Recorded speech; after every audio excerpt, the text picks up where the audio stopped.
Baiklah,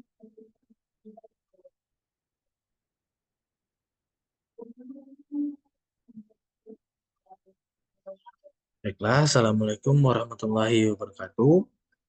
Perkenalkan, nama saya Jamhar Ramdhani Mukti dengan NIM C1C021198. Di sini saya akan mempresentasikan hasil PPT saya mengenai fikih zakat, mata kuliah akuntansi syariah, dan juga yang saya hormati dan saya ucapkan terima kasih kepada Dr. Wirmi Eka Putra, SEMSI, sebagai dosen pengampu mata kuliah akuntansi syariah saya. Materi-materi yang akan saya bahas di sini yaitu ada pengertian zakat, sumber hukum zakat, jenis-jenis zakat, syarat-syarat kekayaan yang wajib zakat, harta mal yang mana wajib zakat, yang berhak menerima zakat, yang tidak berhak menerima zakat, hikmah zakat, perlakuan akuntansi PSAK 109. Masuk ke materi yang pertama yaitu pengertian zakat. Menurut bahasa Lugat, zakat berarti tumbuh, berkembang, kesuburan atau bertambah. Hadis riwayat At-Tirmizi. Atau dapat pula berarti membersihkan atau mensucikan menurut Quran surat At-Taubah ayat 10. Menurut hukum Islam, istilah syarak atau zakat adalah nama bagi suatu pengambilan tertentu dari harta yang tertentu menurut sifat-sifat yang tertentu dan untuk diberikan kepada golongan tertentu, menurut Al-Mawardi dalam kitab Al-Hawi. Kemudian sumber hukum zakat.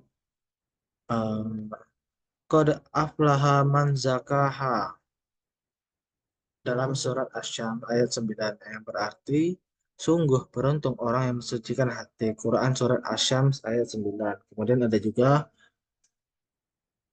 qimus sholata wa atuz zakatal baqarah. Zakatan ayat surat Al-Baqarah ayat 43 yang berarti dirikanlah sholat dan tunaikanlah zakat. Jenis-jenis zakat yang pertama ada zakat fitrah. Zakat fitrah adalah zakat yang harus ditunaikan bagi seorang muzaki yang telah memiliki kemampuan untuk menunaikannya. Kemudian zakat fitrah dapat disalurkan melalui lembaga amil zakat terpercaya di Indonesia. Zakat fitrah dapat dikeluarkan sebelum waktu sholat Idul Fitri di hari-hari terakhir bulan suci Ramadan. Zakat fitrah hukumnya wajib ditunaikan bagi setiap muslim yang mampu sekali setahun, yaitu saat bulan Ramadan menjelang Idul Fitri. Menunaikan zakat fitrah diawali dengan membaca niat berikut. Nama itu an hurija an an ukhrija zakat fitri anna wa an jami ma ma ma yalzamuni nafkiu tuhun syi'a an farzol zolillahi ta'ala. Kemudian ada juga zakat mal. Menurut bahasa logat, harta adalah segala sesuatu yang diinginkan sekali oleh manusia untuk memiliki, memanfaatkan, dan menyimpannya. Harta dapat dimiliki, disimpan, dihimpun, dikuasai. Menurut syarak, harta adalah segala sesuatu yang dapat dimiliki dan dapat digunakan menurut gaulifnya.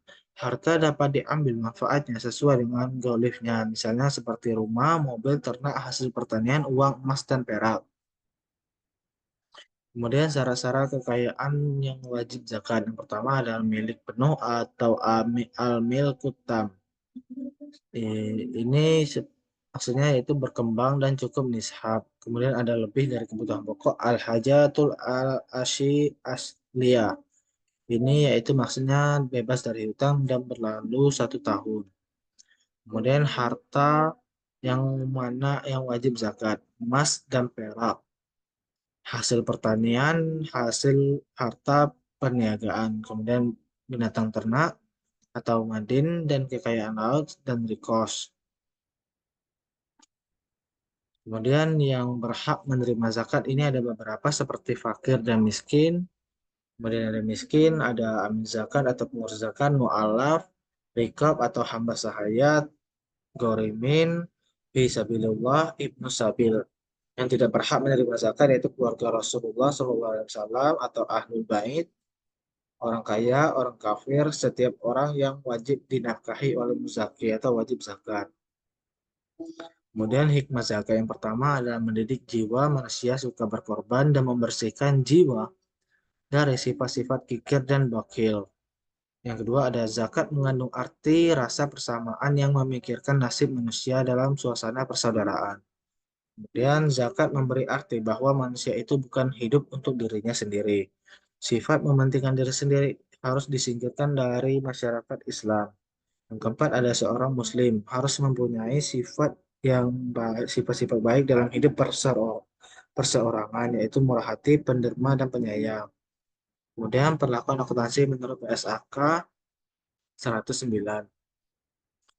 Fatwa MUI nomor 8 tahun 2011 tentang amil zakat menjelaskan kriteria tentang kriteria tugas amil zakat serta pembebanan biaya operasional kegiatan amil zakat yang dapat diambil dari bagian amil atau dari bagian fi sabilillah dalam batas kewajaran, proporsional serta sesuai dengan kaidah Islam. Kemudian fatwa MUI nomor 13 tahun 2011 tentang hukum zakat atas harta haram, di mana zakat harus ditunaikan dari harta yang halal baik jenis maupun perolehannya. Kemudian Fatwa MUI nomor 14 tahun 2011 tentang penyaluran harta zakat dalam bentuk aset kelolaan, yang dimaksud aset kelolaan adalah asarana dan prasarana yang diadakan dari harta zakat dan secara fisik berada di dalam pengelolaan pengelola sebagai wakil mustahik zakat, sementara manfaatnya diperuntukkan bagi mustahik zakat.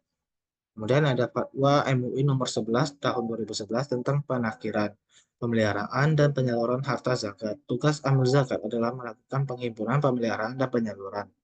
Jika amil menyalurkan zakat tidak langsung kepada mustahik zakat, maka tugas amil dianggap selesai pada saat mustahik zakat menerima dana zakat.